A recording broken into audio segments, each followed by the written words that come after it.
Good morning everyone! Good morning mga katambling! So, ayan, maulan pa rin yung panahon natin ngayon. Akala ko nga kahapon, sisikat na talaga ng diretso yung araw. Kasi sumilip na nga si Haring Araw, di ba? So ngayon, nandito nga pala ako sa tindahan natin. Ayan. Nandito tayo sa tindahan and nakaupo ko ngayon dito sa office ko. Tapos, eto na. Ano tayo ngayon, di ba? July 28, 2025, Monday. And, eto na. Alam niyo nang ibig sabihin nito, magbibigay na naman ako ng update about sa ipon challenge natin, okay? So, ito nga pala yung mga naipon natin ng mga coins. Ito, meron tayong 20 pesos, meron din tayong 10 pesos, pero meron din dito napasama na 10 pesos na luma. Yun, pero hayaan na natin, at least nakaipon pa rin tayo. So, ito na, bibilangin na natin. So, let's start. Wait lang, medyo maihi kasi kaya kailangan careful tayo sa pagbibili sa mga coins. Wait lang.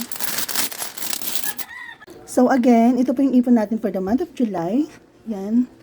And bibilangin na natin to kasi kailangan natin magmadali kasi aalis ako ngayon. Okay, magbabayad ako ng kuryente kasi dumating na yung bill natin ng kuryente.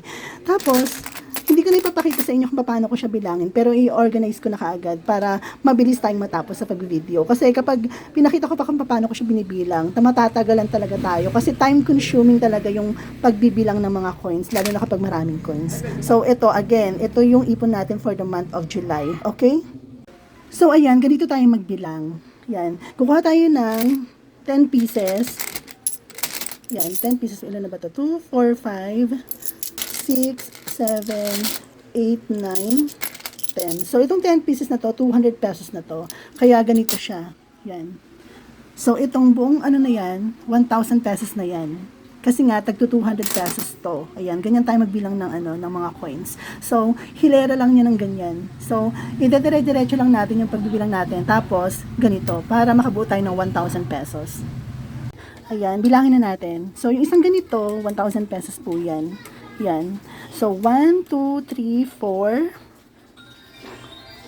5, 6, 7, 8, 9. 9,000 kasama itong 10 pesos na to. So, 9,000 na yun. Ito naman, 1, 2, 3, 4, 5, 6.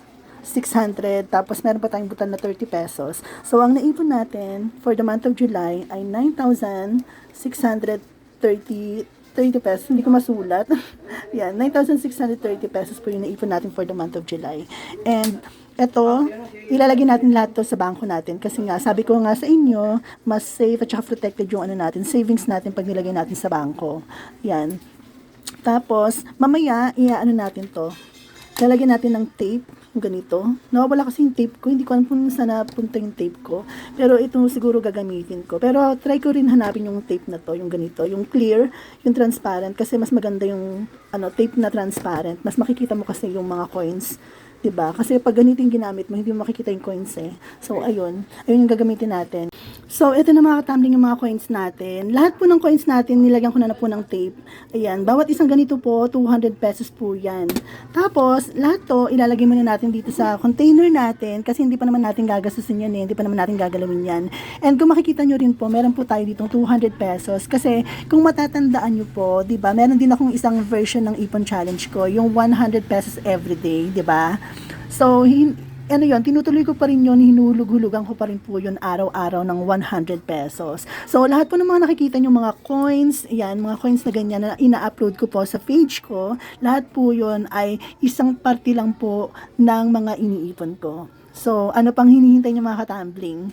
Mag-ipon na rin kayo. Kasi sobrang hirap na ng buhay ngayon. Iba na talaga yung panahon ngayon. And maraming binabayaran, mataas yung bilihin. Basta, mag-ipon na kayo, okay? Sana ma-inspired kayo na mag-ipon kasi sobrang saya talaga kapag meron kang ipon. Basta, iba yung fulfillment, achievement pag nakakaipon ka, okay? So, ayun lang mga katambling and maraming salamat sa panonood. Bye!